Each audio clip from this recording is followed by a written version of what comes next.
The HQ, right? The headquarters or our office, technically. Center right? of Operations. Center of Operations. There you That's go. better. That's better. This is where the meals are cooked, essentially, right? Exactly. Yeah. Awesome. And don't get it twisted. This dude right here, his name is Paulinho. Should I shut this or Yeah, no? let's What do shut you that. think? Let's shut that. Yeah. We're a little crazy here. Yeah, I like it. So, I want to be clear again. We're going to say this again. This isn't a podcast. We don't do the podcast. Okay. Right? You know, this is, I feel like we're living in a different time. Mm-hmm. This is a talk show. We got a weird, odd-shaped yellow table here. Not a round table yet. We're going to have a damn round table. It's going to be an old school round table talk show. Thanks to technology, we can record this because this knowledge I think should be shared with people out there that want to can get value from our experiences and the things that we go through as people living in today's society, right? Right. But anyhow, we're just talking a little bit about our energy. So Energy's everything. yeah, What you put out there, right? yeah. Got to bring the juice, baby. Yeah. he always brings up my energy, and I tell him that. Yeah. He has a good vibe and energy, and it's magnetic, so like it uplifts you. You can feel it. You can feel it. Same with you as well. Yeah. Always. We all have different kinds of energy, but ultimately, we all complement each other. Yeah. Right? Yeah, you know what I love about his energy? Paulinho! That doesn't really sound like him because Paulo's very, I think Colton actually said it when he met you. Okay. Paulo, he said it perfectly. Paulo has like a calm, grounded confidence. Wow. So he's like very confident. Wow. But not loud, bro. He's not out there. You know what I'm saying? Like you could tell he's very comfortable in his own skin. Yeah. And he knows he's good at what he does, but not in a, super loud, gregarious way. And that's just not his personality. Yeah. I appreciate that. Yeah. I feel like, I stay centered, but thank you for that. Oh, he's centered up, right? Yeah. How are you? I'm very good at reading energy when I first meet somebody, and I can tell like he's humble, but at the same time he's got his internal composure that he has a lot of tools on the tool case that if necessary he can use. Oh yeah. But but you deal with kindness, and I've just met you through through Thomas here, but I can just feel energy. It's like when he's at the French Laundry. He's got some tools. I got some tools out there. I know some stuff. Got some tools. He's got some tools in his belt. You know what I'm saying? Yeah. I think the industry I'm in, I have to be calm because we have a lot of things going on, all the time. Like a lot of fires going on, and I feel like when someone calls me, I have to be calm because it's just like there's like either a crashed car or there's a car stolen or something. So I have to keep my composure there. Otherwise, you'll rattle everybody around you. Because it's kind of crazy. A lot of people don't know because we live in such, in essence, we live in a very peaceful world. I mean, where we are, it's kind of a bubble because other places are more chaotic than others. Oh, of course. Right, but I think dealing under pressure or being able to perform under pressure, that's such an important skill to learn, right? Yeah. Most people freaked out just because, there's traffic, I'm gonna be 1 minute late from work. My day is over. That's what's so funny about like growth in business too, is what I've realized. It's such a, what do you call it? It's an illusion that as you become more successful, financially, whatever in business, you think, I hate to say it, the term more money, more problems is kind of true, is what I'm getting at. 100%. Because people, I'd always like rack my brain and go, why am I more stressed out, more neurotic, more than young Cito, than when I was on a bunch of pills? Like, it doesn't make any sense. Like, I'm sitting in an S class, I got a good life, whatever, I've climbed. But this is what I've come to realize is like, if you want to elevate, the most successful people, it's an illusion. You think they have less problems? They got way more fucking problems. They're just better at handling, like you said, pressure. Yeah. They're better at it. Yeah. That's all. It's an illusion. So people who think, oh man, when I get more money, I'll be more calm. Bullshit, dude. Just stay at the beach, bro. Because like it's not. Yeah. It's not true. I have a question for Paulinho. Yeah. Tell us a little bit more about your, how Rent Exotic started. Like I know it started with your dad and you know, being into cars, but tell us a little bit more about the story. I'm very intrigued by it. Yeah. I heard a little portion earlier. But yeah, of course. Yeah. It's evolved. I mean, there's it's a long story, but obviously it comes with a little bit of family feud too, because surprisingly, I don't even know if you know this, but my dad and I, we separated for a little bit. So that's how Rent Exotic started, was actually an off branch of, my dad's brand that he built, which is not in a bad way, because then we ended up coming back together. But I mean, we started, my dad was doing rentals. We both worked for a company before, which is still around today. I won't plug their name in here because we're only going to plug in Rent Exotics. But we both worked there on and off. I worked there on and off. He worked there full time because we were working together for a little bit. We were trying to hustle. Trying to build some So the businesses. story doesn't start in owning your own business. It start perhaps being part of another business. Exactly, yeah. Okay. Which I think is good because you learn, you're inside of something already operating. Right. Starting completely from scratch it's good too, but you don't see a lot of the things, right? So, I mean, the nuances and shit, anyone trying to start a business, go work for something that you want to do, or at least in the same area. I recommend that because you learn a lot. Be a good student. Yeah. In other words. 100%. But and be humble enough, but that's a key today. There's a lot of people that are too entitled and lack the humility to go, hey, I will add value to your operation. I don't give a fuck. I'll work for free. I just want to learn. Right. How many people out there, and shouts out Alex. Alex, I mean, he's that type of person, man. Like, there's very few people nowadays that are willing to, I mean, it takes humility to go, okay, I don't know what I don't know. I don't know shit. And frankly, I still don't know shit. Yeah. And I could be 65 years old, 70, I still ain't gonna know shit. Because you have that mindset of a fixed mindset versus a growth mindset. And I think if you're gonna be ultra successful, success is not a destination, it's a constant evolution and constant journey of peeling back the layers to the onion, if you will, of greatness. It never ends. So, I think having the little kid in you like that too, just like wanting more. Curiosity. That's a big thing, and I still, and you sparked mine up again, because I did hit a hole. I hit a bad hole, and he popped into my life again. I think things happen for a reason, obviously, and Tell us a little bit more. You also had a separation with Thomas at some point. Yeah. Yeah, it was very bad. Yeah. Wait, no, it wasn't a bad. No, I'm kidding. I'm trying to. No, we went life's path. Yeah. We didn't go our own separate ways, like on purpose. Just life took us, he went on his path, and then I went on my path, and we met again when we were ready, I guess. Yeah. I mean, we're at a point. We're at a way different place. Yeah. And I mean, I've known this dude since we were about 4 years old. Yeah.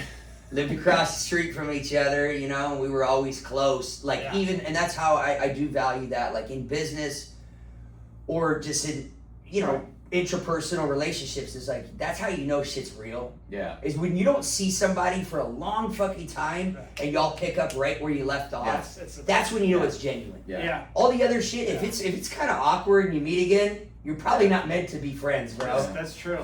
Yeah. We always pick up, like didn't skip a beat. Yeah. So, but we just went our separate. Yeah. We were hustling restaurants. Neither of us went to college. We were on that same kind of. We were very congruent in our mindsets and we both had that entrepreneurial spirit. We both wanted to, I think we're both free thinkers, and we're both out of the box, and we wanted to produce something from within ourselves rather than, whatever. So we were always trying to, I was a bad employee. He could attest to that. I mean, I was too. You can't put either of us in a box, and we were trying to start businesses at 18, 19, 20 years old, and it just wasn't flying. And ambitious businesses. Yeah. Oh yeah. I mean, we didn't think small. No, hell no. And I don't think we don't think small either anymore. And still, to this day, we don't think small. No. You're always thinking big. Yeah. You know, he wants to hit his. What's your mark that you want to hit 1 month, or you don't want to talk about numbers? I need $1 million a month. Yeah, you need $1 million a month, and I mean, I think that's good to be ambitious. Like you want these things, and it's still good to have that. Yeah. Inner spirit. It's like one time I don't know. I'm crazy like that. It's like I'll achieve one thing once, and then it's like it feels super. But that's the thing about hitting goals is sometimes you feel it's almost what do you call it? That's Yeah, but I think that's when you're a real hustler and it's really in you. You almost it's anticlimactic. Like I'm like, oh shit, it was normal. 100%. Like I remember getting that, and right after I got it, I was like, that's bullshit. Yeah. Not that I wasn't proud of myself, and not that I wasn't grateful. I don't want to give that impression. Yeah. But I just wanted to, I wanted to hit like I hit a big decent milestone. This was several years ago. It was a several $100,000 a month, and I was like, and I remember getting paid, and I was like, all right, I need $1 million a month. Yeah. Yeah. So. But I think goals are good to have, like something that you can see, because it just it even if it's crazy out there. I mean, I have crazy goals too, but I keep them internal, right? But he's smart. Smart. He got me to say it. You know. No. It's all good. I don't care. But I think you have way bigger goals than that. But I just want to put a number out there because it's good to know like what you want, right? Yeah. It's good to because then it's normal for you. Yeah. So I want you to say it because I want it to be normal for you because I know you're gonna hit it. Oh, it's normal. You're gonna hit it. It's normal, bro. I mean, it's and that's what I actually was just talking to Alex about. Yeah. It's like you can achieve what's natural to you. Right. So if you pedestalize a certain money's just we're not gonna go down the whole rabbit hole of fiat currency and fractional reserve banking. That's for another time. But money is, truthfully, if you understand how it works, it's just numbers on a fucking screen at the end of the day. Really, it is. So and nowadays, right? We're not collateralized. Yeah. Since we've been off the gold standard in the early 70s. We'll save that for another day. You're well studied on that. We're not going to talk politics today. Yeah. But this is money, dude. Come on, you know. Yeah. I don't care about. I don't care who was it. Nixon. I don't give a fuck. I don't even give a. Oh, it took us off. Yeah. I think it was right. I don't know. I don't care. But it's important to know that it's a vehicle of freedom. 100%. That's all it is. And that's what ultimately what we all want, what we're aiming for. But that's all it is a tool. And so I think what's interesting is like when you pedestalize it, it kind of, you can achieve what's natural. So if you think any number of amount of money is a lot of money, you're not in alignment where you could achieve it. Right. You see what I'm saying? Like if you think $1 million or $10 million or $100 million is a lot of money and it's on a pedestal and you're here, it's going to be much harder for you to meet it energetically, and you're not going to believe you can achieve it. No, exactly. You like push it away by putting it out Yeah, there. and then you're going to self-sabotage your actions, and you're not going to be able to do it. Same applies for dating as well. Yeah, it's like That's true. I think neutrality is very good. Like I always say, it's like that old quote. I love that old quote. It's like something like treat, and that's how my mom raised me. Yeah. Like treat the janitor with the same respect as the CEO. It's neutrality in everything. So like you have the attitude, like the humble attitude of like, I'm no better than anybody else and nobody's better than me. We're all just people doing different things. You see what I'm saying? So it's like, but just be neutral. Right. It makes me nervous, to be honest, because that's the opposite side of the coin. Is like if I see somebody talking down to someone, that makes me nervous because they're the same people that are actually the other way around. If somebody that pedestalizes someone that's successful, oh my God, and like kisses their feet, be respectful, but you don't put them above you because that's the same person that'll turn around and be rude to a waitress or you know what I'm saying? Right. Yeah. So it's the same. Even on that side, it's not neutral. You're not like. I would call it hypocrisy. Yeah. Right. Yeah. It's the same thing. So I mean, that's a good point. I mean, and you always have been like that. Like you've treated. I've seen you. You treat everyone the same way. Like you're not fake. treat same security guard that we see or whoever, or the billionaire walking Yeah, on it the street. doesn't matter. It just doesn't, because it doesn't matter. It's like, it doesn't matter, because, and that's the other thing, is like, I don't think you should ever let things outside of you define you. Your money, your title, you know what I mean, anything, possessions. Not even your gifts. No, right? no, your physique, like none of that should define you. It's like, you can enjoy these things, but know that this too shall pass, and when you die or what, not like, you know what I'm saying, like, hold them lightly. Don't let them define you, because then you become a shell of a person. If those things are gone, you're nobody. Right. Yeah. So one of the things I wanted to ask both of you, I mean, you both run your business, right? You have people under you that you have to, in a way, you're the man in charge. I'm curious to understand or know from your perspective, how do you see leadership, right? Is that something that, is there such thing as bad leadership and exceptional leadership, right? I want to see what the bar is in today's society, right? Like, anyway, I want to love to hear from you guys. I mean, I'm not perfect in leadership, and I obviously it's a exactly. And so a constant learning process. You're always learning, right? I mean, my approach to it is, and my stepdad, a little backstory on him, he manages a lot of people, he works in logistics, so he has a lot of people under him, and he gave me a book that I read once. In short, I think giving whoever works under you, or if that's how you want to put it, their room to do what they know how to do, right? Like, hey, this person knows how to do that. I'm not going to trap them in their own box. Like, you can only do this. Like, kind of let them figure out autonomy. How they want to work their way. Obviously, keeping them aligned in your vision, right? Like, my vision in this business always is treat customers very nicely. So customer service is number one, and just safety, because we do a lot of car stuff. So always having safe cars, but customer service. We like people to be happy. We like people to have good experiences. So as long as they're aligned with that, I let them do their own thing, Yeah.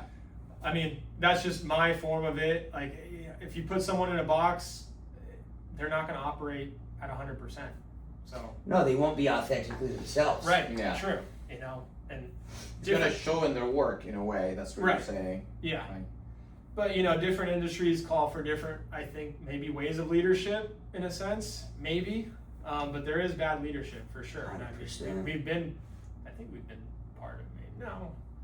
I have many times. Have you? Oh. You've experienced terrible. it. Some bad Terrible. leadership. Really? Yeah, it just made me realize I'm such an angel. Yeah. I'm such an angel, and I think the only way to, aside being in leadership positions, the only way to find out is when you see how other people operate, and you see, wow, that was terrible. Yeah. Wow, that was not very intelligent to do. That was a bad call to do, or that was too much. That person they only fit in their ego rather than running the organization in a way that we're all going in the same direction. So there's such thing as ego also, right? I'm the boss. I'm the Yeah, but that's that title bullshit. Right. I'm the man. Right. Yeah. Dog. Which I hate. Settle also. down. I don't like saying that, Right. Yeah. Right. Which I think in a way what you're saying is, hey, this is the vision. Yeah. And I'll let you operate in the way that you best shine. Right. And I'm gonna let you, be yourself. And you know what? I'm gonna be off your back. Yeah. Right? Yeah. As long as it follows. I mean, some people, just for example, some people like to work maybe at night or something, right? And I don't mind. Like, if you're doing a spreadsheet and maybe you don't like to do it during the day, and as long as, you finish it, but you like working at night, go ahead. More power to you. Like, I'm not gonna stop you from operating at your best self, right? I mean, there's a lot of things, yeah. I mean, and maybe I've been a bad leader as well. I know that, because you're always evolving, so, and you have to make yourself better. You're chiseling away at your not perfect self, because I don't think anyone's ever perfect. But it's constant evolution, bro. How about you, Thomas James? As far as leadership, is there good and there bad? Yeah, 100%. Yeah. You get on like if you're a leader for the title, you're on a power trip, and Right. you've got some personal problems within yourself that I think you need to address. Yeah. Because you're trying to fill a void that only you can fill. True. Nobody can validate you, so you need to get right with yourself if you're on some power trip shit. Yeah. Right. But yeah, I mean, it's like I run very similarly because I think and going back to humility. Humility is not just for the youngster or whoever trying to get in to a business and go, hey, I want to work for free. This is the value you can provide. Right. Yada yada. Right. Let me help you. Right. It's for the leader. You always need to have that mindset of continual growth and evolution. And I think, yeah, I mean, that's just something that I'm very aware of is you have to, you've got to, oh, this is where I was going with it. Nobody's truly self-made. Right. Like Yeah, truly, yeah. if you think about it, like you might be self-made in the sense that like you didn't have rich parents or what have you, right? Or nobody gave you free stuff. Correct. Right. But you had help. We all had help. We So all had. to Paulo's point, I think if you, and the beautiful thing about life and the tapestry of it all is like we all have unique gifts and talents to bring to the world. So if you're that leader who's on some power trip, ego trip bullshit, and you're like, you need to do it this way, it's like, bro, you're probably shooting the employee or whatever, however you run it, the employee and yourself in the foot. Yeah. Exactly. Because they may have gifts, but you're stifling their creativity to bring you to where you want to go, dumbass. Yeah. You know what I'm saying? But you're so arrogant on this high horse, like, I know it. It's like, no. Yeah. Be open. Yeah. I even tell my, like, people that work, they don't work for me. They work with me. Yeah. People that work with me, I I tell like them, that. hey, if I'm out of line or I'm thinking about something the wrong way, there's a better way to do it, pipe up.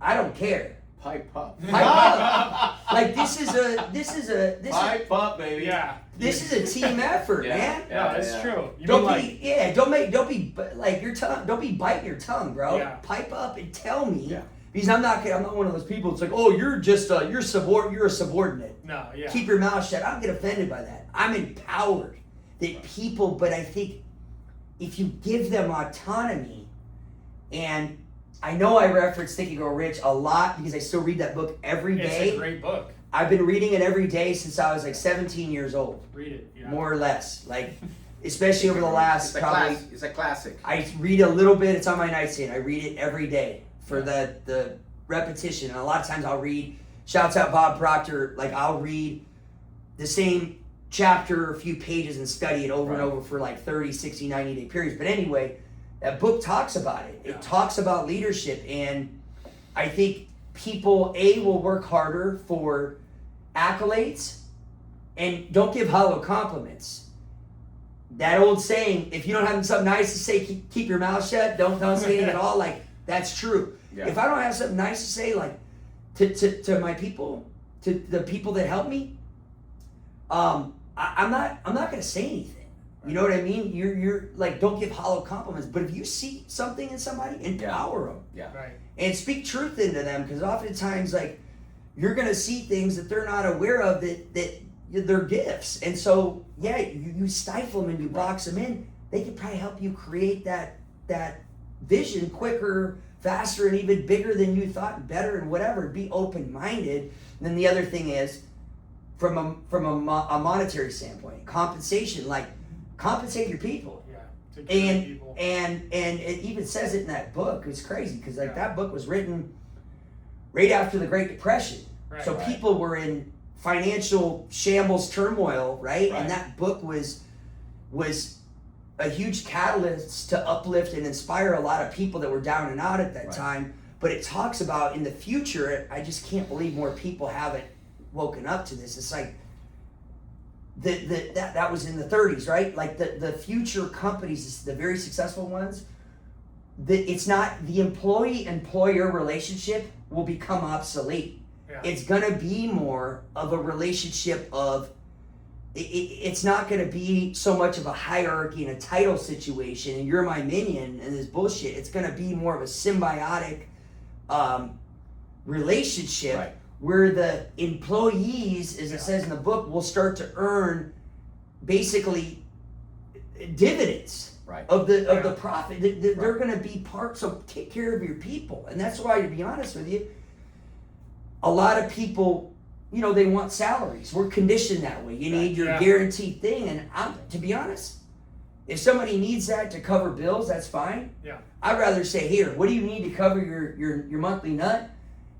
Let's work you into let's work you into an equity position. Yeah. Why are we because you're going to be incentivized, and also I think, like we talk about it, don't you think when people are a part of something, they're more inspired to utilize that autonomy you've given them, of course, to enrich the organization, rather than just take a paycheck and go home and drink beers and come back hungover. Yeah, and I think technology companies have done a pretty, I would say, a pretty good job giving people restricted stock options, right? Oh, yeah. RSUs, better known as RSUs, because if you know your stock is doing well, guess what? You represent that company. 100%. My company is gonna do well because I'm putting the best work out there. Yeah. And it can be very prolific if you work for a big technology company nowadays or a startup. Yeah. If they start making a lot of money, right? You're like, you're in there holy as well. shit! Like my stock went from like $50 to now being $500. Yeah, I mean, not to get cliche and on the current events, but like SpaceX. Yes, I mean, you know what I'm saying? Like, it's buzzing too much for whatever. But it's true. not too much. But everybody and every Tom, Dick, and Harry's talking about it. Yeah. But it's a perfect example. Oh, it's the people they're part of it. Exactly. They're not just there. It's like that's like servant leadership. Yeah. Right? Versus, I'm not saying necessarily that, but whatever. I don't know enough about it necessarily, but I'm saying the idea of including we gotta come up with another word for employees. The people that work for the organization, work with the organization, the idea of, including them in giving them autonomy and accolades from the heart, but also monetarily. Yeah. I just think that's the way to run it. I mean, because I'm a firm believer, all ships rise with the tide. Why do we want to keep these people down? Right. Yeah. Right. No, I mean, and it's hard for small businesses too to find, because with tech companies, obviously, you can give out shares. Yeah. There's more liquidity and. Yeah, and I think it's hard. It's hard. It's a hard thing, but I agree with you. Like, it needs to be a team, right? Like, you're a team. It's not this hierarchy thing. Yeah. But I still think someone needs to control the vision. Right? 100%. And that's where leadership really comes in big. It's if you see the vision, and I mean, not. But saying it's how you do it. Right. Exactly. It's how you go about it. It's the energy you drive forward with. Yeah.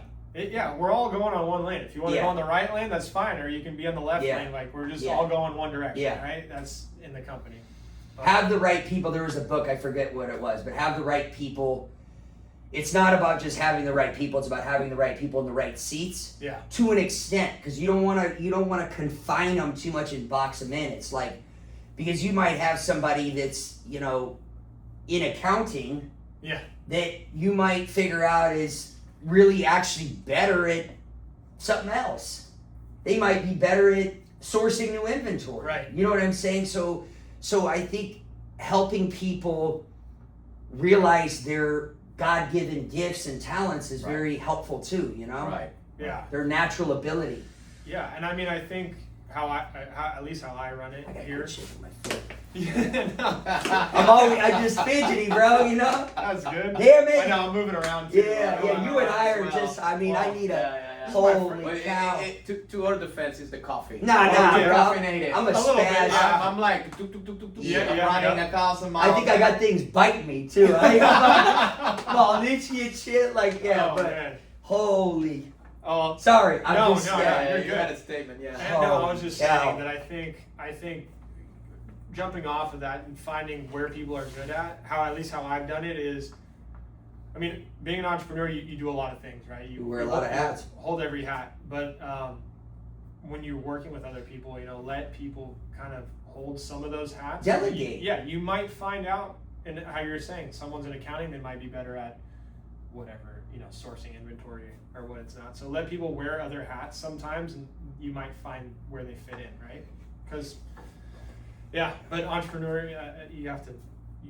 Yeah, and I mean, I forgive me again, but going back to Napoleon Hill's classic Think and Grow Rich, where it talks about, it gives the examples of these industry giants like Henry Ford and Andrew Carnegie. These guys, that's what people don't get. Yeah. It's like they weren't necessarily the best at. Henry Ford wasn't the best at making cars. They questioned the guy. Oh yeah. He filed suit for libel and slander because they were calling him ignorant. Right. Mm-hmm. And then they kind of they whatever. No, I mean even Edison in the book, right? Exactly. They have capable. That gets the word they use. Capable lieutenants, but being able to delegate, like you. That takes an ego check. You got to check your ego at the door and go, look, actually, like, there's a lot of things that people that work with me are way better at. I'm not like you know what I'm saying? But having the humility to know, okay, I suck at that. Yeah. Who's good at it? Yeah. You know what I'm saying? This is something people don't talk about enough. But like Carnegie talks about it with steel, and I know Henry Ford, and when he was designing that first, the Model T or whatever, right? He was like, he didn't know what the fuck he was doing, but he had the right people to orchestrate this for him. Yeah. And you have to almost detach yourself. I'll stop screaming. I'm No, sorry. I'm no, getting a no. little gassed up. No, in I my- mean, It's the passion. It's Yeah, the energy. Yeah. I mean, you're talking about the best book, though. I mean, I read that book when I was 18. Everyone needs to read this book. Yeah. Everyone needs to read this book. I mean, and you have to reread it like you do. Yeah, I it's think that's repetition. That's the only way that you understand the concepts, because you'll read it at first and it. I remember reading at 18 going, what the fuck? Yeah, exactly. You're like, law of attraction, like, what is this weird stuff, right? Yeah. Like, you think it's whatever. Yeah. But you keep rereading the stories are good. That's constant. Shouts out Bob Proctor again. I love that. Constant shifting the paradigms requires constant auto-suggestion, constant spaced repetition of new information. Yeah. So when you constantly reiterate, and I'm a broken record in my head, I just talk to myself. My neighbors hear it, they're going, what? Oh, dude, I'm just having a dialogue. I do have a couple tenants up there, but. Yeah, oh yeah. Oh, You know? there you go. You know? Oh. Some of them haven't paid their rent in a while. Oh, yeah. I've been trying to evict them, but they just won't. They won't leave. Yeah. They're up there playing pool, drinking no. beer, screaming. You know? Really? Yeah. Well, Arguing about what outfit they're gonna wear and politics and bullshit. No, it's. Oh, why ya? Oh, hi. Oh. Wait. Oh, here. Let me give me the file. You want- This is good. Yeah, it's good. This is Yeah. keep No, your you're talk good. show more Maybe real. a lunch break real quick. Yeah. I thought she had a kid. No, it's That's it's her I dog. guess that's a dog. Did you lock this? Oh yeah, just open it. It's locked. Yeah. What are you scared? What Anthony? What happened? No, you're good. Oh, awesome.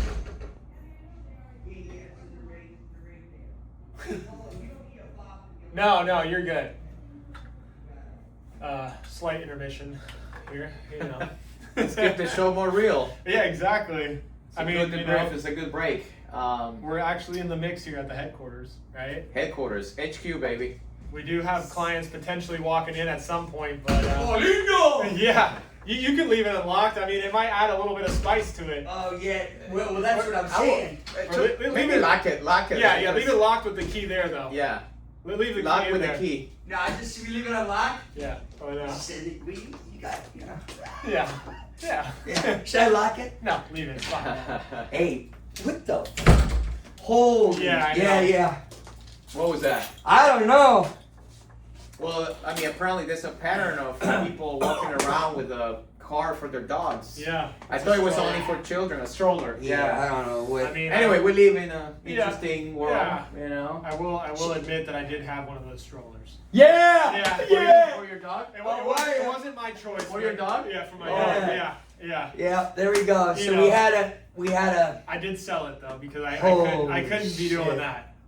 The only way I would do that is if my dog was handicapped. Yeah. Yeah. Mine wasn't. Mine wasn't. So I have to admit it because. yeah. Yeah. Wow. We had a. I haven't had a dog. Yeah. You know. I think you need one. I think too. Yeah. It'll keep the tenants up there, you know. Yeah. In check. Yeah, in Okay. check. A Yeah. bulldog Yeah. Oh. or a Rottweiler. Or a Chihuahua for him. Yeah. Oh yeah. Snappy. You guys remember that snappy thing? one. Yeah, I call him Tomasito. Yeah. Hey, cállate! Yeah, there you go. Cállate la boca, Tomasito. Yeah. You know what I mean? Ray, jumping back to leadership, I want to hear. I actually want to hear your take on good and bad leadership. Man, I think everything comes from bad leadership because me growing up in Yeah. Latin America, Right. we just wing things around. Yeah. But I would say, I think my first exposure of leadership was my uncle, who owned a construction company. He was a savage. This guy barely had 5th grade, and he happened to be very skilled in construction. Very smart guy. But one of the things that I admired about him, and he was bold. I think that's his gift. He's bold enough and delusional enough. Fortune to be- favors the bold. Yeah. And actually, his zodiacal sign is a Taurus. I'm not going to talk about astrology here. Yeah. But he's a Taurus. But he was a bull. He was a bull. And a bully too. And, and I love him. We still talk. There was so many times that I wanted to take him to the alley. You're out. Take You him were to gonna the give him an alley. invite or what? But he pushed my limits. So Oh, you're. he was a poor leader, but he definitely pulled some strings that allowed me to not only get the hell out of that situation, but also say, you know what? I can learn how to lead differently with perhaps not the same. He was a passionate guy, Right. but he will come across not only as a perception, but also he will insult people in the workplace. And he probably eventually will see this video. I mean, I love him. I'm German. And but he grew up with a lot of limited resources, but he happened to be a bold guy, and I admire that. And to this day, I think he was my first perhaps boss that I ever had, and I would say he was a dictator. Yeah. Talks And about I think that. yeah, and I think through him it allowed, because the strings that I pull allowed me to not only get out of that situation, but Right. realize I have this fire within me that I can utilize to operate differently, right? To treat Right. people differently, to people around me, to make them feel like they're empowered to, as you said, right? Yeah. They're empowered to run things their own way, as long as we're going in the same direction. If it aligns right? with the overall vision. So he rarely had people that wanted to work with him. Unfortunately, the good workers eventually ended up leaving. So his retention was really poor, I have to say. So he always have to deal with new people and being the passionate guy that he was. Yeah. Imagine you're new and you're working with him. He will Yeah. say hijo de Yeah. puta Oh, from wow. up. There you You go. know what that means in Spanish. yeah. And Holy cow. but he had other skills that allowed him to get away with it, fortunately for him. But that was my first exposure of leadership, I would say. Yeah. And then after that, I had so many bad ones. So I think over time, and you don't have to be a leader, owning your own business. It's sometimes with your family too. Yeah. How much do my siblings, my parents, my people respect me, right? Do I lead with generosity? Do I lead with, do I lead with me taking from others, right? What is your style of leadership? Because it starts with the people around you, right? Yeah. No, Exactly. I think, it starts in any way. Like if you have a partner, right? A girlfriend, a wife, you also have to know how to lead, No kidding. how to listen, how to be, Shut your mouth. how to be Yeah. humble. Learn. Yeah. And that's part of growth, right? I'm still learning myself, but in every aspect, I think leadership can be applied, right? I think one of the things that always intrigued me is Napoleon Bonaparte. I mean, Yeah. he's a guy who was not even a French man. He literally came from this this island called Corsica, right? Right. And he came to France he became a novel eventually, but he came from literally nothing. Yeah. And he was probably what, 5'6", 5'5", probably somewhere around my size, and he was leading, I mean, thousands of warriors, right?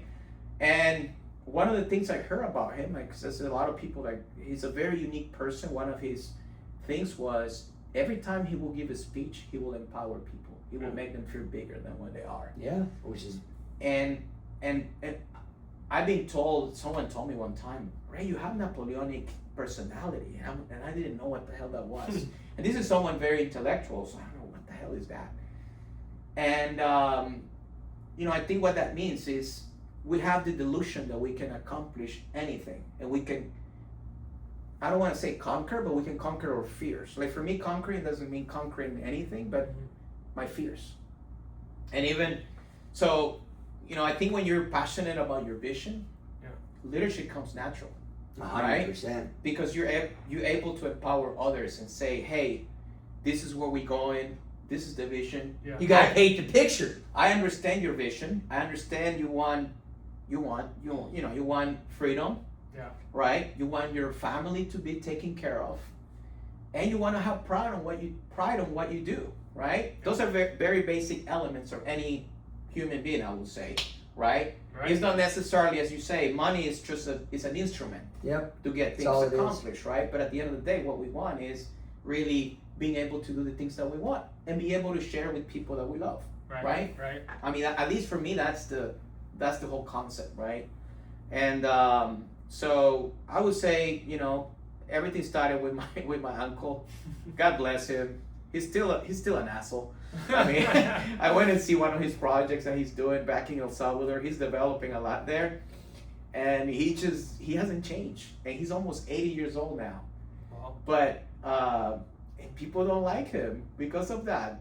And he doesn't care either, which is a very good skill to have too. Yeah, not caring. I mean, and hearing what you said, and I just want to put it out there. I feel people that have, because you guys both have had pretty hard upbringings. I mean, in life in general. I don't know. I mean, just from what I've seen, right? Mm-hmm. And hard times really shape a person. I think someone that's seen hard times usually is a very good leader. I don't know. That just from what I'm seeing. I don't know if you guys can agree with that. Yeah. He was saying that earlier. Yeah. With struggle. Yeah. Yeah, I don't think I don't think a lot of the friends that I've had since I'm a kid have been normal kids. They all have their own things that they're dealing with, and I do have a lot of very successful friends as well. And when I listen to their stories, like they all come from a place of, in a way, pain and overcoming, certain dark stages in life. Right. Right. It could be different things. Like it doesn't have to be one specific, right? Right. But Right. I have a concept, and this is probably a little beyond leadership.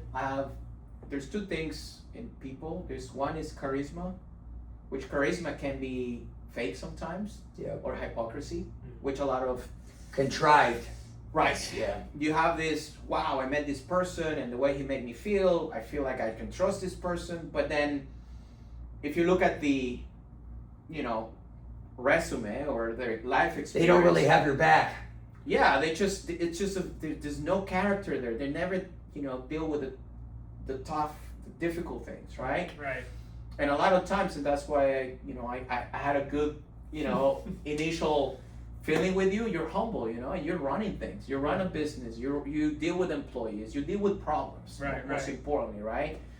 So the last thing you want is, I don't want to, the last thing you want is overcomplicate your life, right? Right. So I think the term entrepreneurship now is a sexy term, right? Because I'm an entrepreneur, but come on. Yeah, there we go. This is what you wanted to talk about. What it really is a component of ingredients that at the end of the day, you're in charge of a lot of things. A lot of responsibility, accountability. I mean, him and I are pulling our fucking hair out most of the time. Yeah. He's always like, you're stressed. Yeah. Or I'm stressed. Yeah, I'm like a cat on a hot tin roof constantly. Yeah, no, and it's we speak about this a lot, but it's that word entrepreneur, right? Or entrepreneurial, or being an entrepreneur, everyone kind of puts this thing on a pedestal as well. It's very Glamorized. right? Yeah. Glamorous. And I mean, and everyone wants to do it because maybe they see nice edits online or videos or people talking about it, but I think it's honestly one of the hardest things that you can do. Right. Absolutely. Which led me with the next term I wanted to use, which is character. Are you an entrepreneur out of charisma because you just want to pretend to be this or is it who thing, you are? or your character shaped that entrepreneur because yeah. you come from a place of experience, pain, failures, right? Yeah. And now you're capable of coming back with a story, with a backstory, right? It starts with you and it ends with you as an entrepreneur. Ain't nobody. Yeah. You don't have an employee or employer to subsidize you, and you get your little frickin' salary. It's like, dude, if you don't perform, and it starts with you and it literally is you. Yeah. It's a what do you call it? It's an extension of like you because you're the visionary. Yeah, no. So if you're cooked, like inside and whatever, and you can't stand on your own 2 feet, you're screwed. Yeah, it feels like sometimes when you're on an auditorium or on a stage, like it's just you and then the whole audience. Sometimes that's what I feel like, and it's scary. Obviously you feel very lonely sometimes as well. But which led me with the other example. I have another uncle on my dad's side who happens to be generous. Number one. Okay. He lost his wife when his kids were still like kids. She had cancer and she died. She dealt with a lot of struggle, and he actually owned a business in El Salvador, and he started growing a lot. A guy that barely went to school. Wow. But one thing he has, and I've been analyzing every time, he's a humble guy. Yeah. Humble. You sit down with him and he listens. What's his name? He doesn't over talk to you like Rafael. Rafael. I like that one. Uncle Rafael, his gift is he's the most calm person because he think life is a gift, and I think because the upbringing, my dad and him and all his siblings, they grew up very, very poor, like survivorship mode. Unfortunately, my dad never disconnected from that world. Uncle Rafael saw a different world. When he moved to the capital, he started meeting different friends that uplift him. Yep. And he's always been a curious person. He's curious to learn, even at his age. I think he's 80 now. And despite all the challenges, he was always like positive. He kept his cool. Wow. I think with him, the world can be falling apart, and he's still calm. Think about it. He lost his wife. He has to raise his 3 kids. Yeah, it's tough. By himself, and that built a lot of character. And I'm a big fan of him, and we get along very well. And he's the closest to my dad. Somehow he understands my dad more than I understand my dad. I'm kind of a rebel with my dad sometimes. Hey, I get that. I understand that. And I love my dad, but But we get along with my dad. But I just don't like people when they victimize themselves. Uncle Rafael has the gift that he never saw himself as a victim. He saw himself as someone that can improve, that can do something. The compound effect, right? If I do this job a little daily, bit a day, consistency. And he always and I can see he always to surround himself with people that are better than him and learn. He's not threatened. Right. He just sticks around and listens. Left his right? ego back at home. And this is why I admire him, because I was fortunate that I grew up. I had a different upbringing. I was able to move to the U.S. when I was 17, so certainly I have a different upbringing. For him, he had to get out of the jungle essentially, and go into a civilized place and literally become a new person. He had to shed the old man. Yeah, which is a hard thing. And become the new man. And in a country that's it's not like being in the United States where a lot of things are kind of, here it's the world, and it is in fact. This country is me coming from another place. This is the place of opportunities, right? Things are there if you want them enough, right? You have to just get them. You want to change, whatever you want to do, you can do. You want to get in shape, You want to speak a new language, which you can hear my accent. You want to, How are you? you know, you want to drive a supercar, Yeah. right? If you want it enough, you will do it. Yeah, you're right. You know, so he developed his businesses in a country with a lot of limitations. And one thing I think I learned from him is, instead of him building enemies, he built a lot of friends as being a giving person. Yeah. And my dad sometimes would criticize him and say, "Oh, I know that guy is taking advantage of you." Mm-hmm. And my dad will tell him, "Hey, that guy's taking advantage of you. Why you let him?" He goes, "Let him alone. I know. I know, but he's not really taking advantage of me. Yeah. I know what I'm capable of handling, Right. and I'm a people person. That he has a lot of. I mean, El Salvador he has like 5 businesses that he runs. For Serial for a entrepreneur. man that doesn't know how to, like, he never went to school. Yeah. He's, you know, a lot of his employees are guys that went to college. Right. Right. The people that run his businesses, you know. But I think he lived with kindness, which is rare. And it's funny because I see the contrast of my 2 uncles. Yeah. And I think they will get along because they both have accomplished something in a way. Right. But I see Just the different. contrast. It's just Yeah. very different. One is gonna, his life is he has a lot of fans that love him. What's Yeah. his name? Rafael. No, the other guy. Herman. Herman. Herman, German.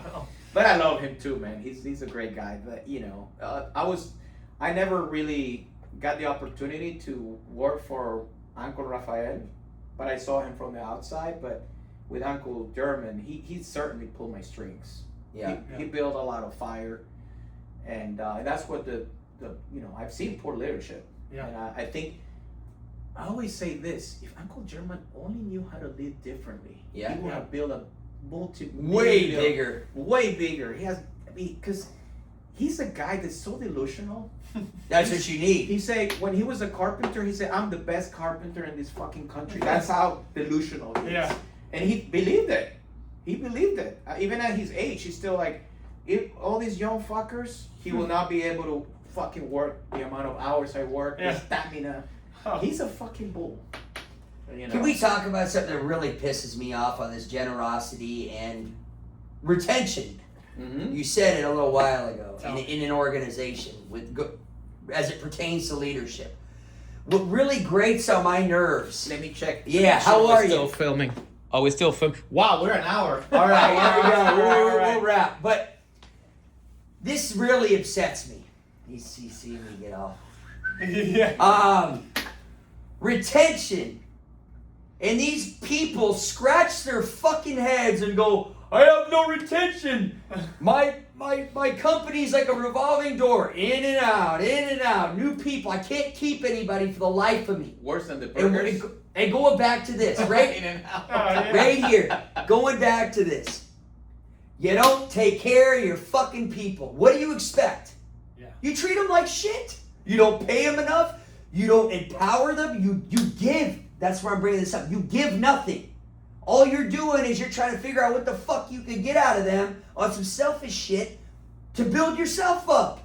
And you've got this. You've created this. I'm sorry. It bothers me because No, I it's think true. I can't understand the disconnect. Right. What are people not realizing? They create this this hierarchy and this, "You're my subordinate, you're my minion, you're my servant," and you treat them like shit. Of course you can't keep people, dumbass. Like so what I'm getting at with the generosity thing is, you and I always talk. He gets this. He's a very incredibly generous person, and I try to repay him. And I'm gonna figure out a way.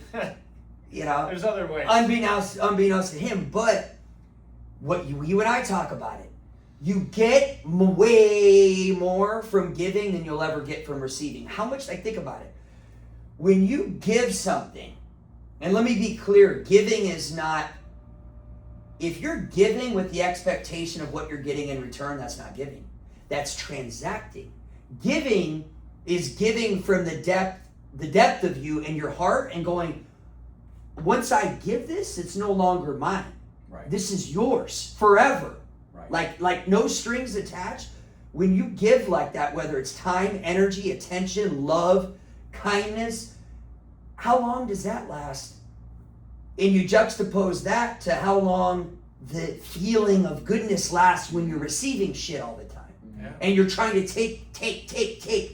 I just want to like you know, on some like mosquito shit, blood sucking. Like, oh, here, let me you help me enrich my fucking life, and you just stay down here. Yeah. And they wonder why they can't retain anybody. I mean, yeah. I'm sorry. I just no, you're that right. shit just bugs me, and man. You have to gift. I don't get it. It's like I scratch my head. What are you missing? What the fuck are you missing? But even like this cliche saying, which ties into what you're saying, is you have to give without expecting anything back. Yeah. In return, right. And if you give like that, that's where it, like, I think the true energy comes from. 100%. And you can create reciprocity. And unfortunately, yeah, there are vultures out there that are going to course. vulture your energy, your money, your kindness, whatever. Yeah. They're going to use you, and you're going to learn, right? You have to be like, you have to have discernment, right? And that comes with time and learning and getting burned, right? You have to get burned. But I just think at the end of, you know, your life, you're going to feel like everybody wants fulfillment. Fulfillment. You know how you get that's like, I think the irony of this life is like everybody is trying to fill a void and they want fulfillment. No. But what we don't realize is we're already whole and complete ourselves. Right. I don't need the money or the car or the this or the that or the relationship or accolades to substantiate who I am and validate myself. I'm already whole and complete. So with that mindset, you switch your perception and you go, I'm already full. My cup like overflows, so I can go give to people. Right. You by giving and giving of yourself, that's how you get fulfillment. Because then I think the loop closes and you realize when you give from a place of generosity and kindness from your heart, and you see other people blossom, and you're kind of that analogy like the new tree that's in its infancy, Right. that needs the stick at first. Right. It needs to be poured into, it needs to be empowered, Right. and then then it can grow by itself. That's where the fulfillment comes from. But everybody's searching for it. Hey, you all little minions, help me get my dream and the money and all this. And then these people also wonder, I have no retention and I'm fucking empty. The richer I get, the emptier I get, because you're chasing something that you don't need to chase. You need to go within yourself and realize you're already whole. Yeah. So give from the heart. Give from the heart. That applies to anything in life too, friendships too. Sorry for all the No. profanity. I think sometimes you're I right. can't filter myself. No, give from the heart. I think that's. It just it like actually it bugs me Yeah. because I don't understand it. I don't Yeah. get it. Yeah. Oh. You certainly lead with the heart, and Yes. you know, and you know, and I mean, we see it all the time, right? Yeah. So much of me, ego. Yeah. Yeah. You know, I'm here to take, you know, whatever. I'm here. I'm a taker, right? And we talk about this quite often, right? But then I actually, you know what? It does. Those people don't make me mad anymore. I think when you're younger and you're not as like what do you call it? Like maybe evolved in your mindset, you don't understand it. It makes you angry. Now it kind of like it frustrates me. Right. But it makes me more sad for them because I realize that the longer they perpetuate that cycle of trying to what's in it for me, trying to take, Right. the more empty they're going to become. I think these people think we're here. Let me get them. I I love it. I'm the doorman. I got you. Yeah. Oh, be careful. Holy And cow. on that Holy, we got a surprise. Oh, for yeah, you. no, we're done. We're done. Yeah. We concluded. How are ya? We concluded. What do you mean Jeez. concluded?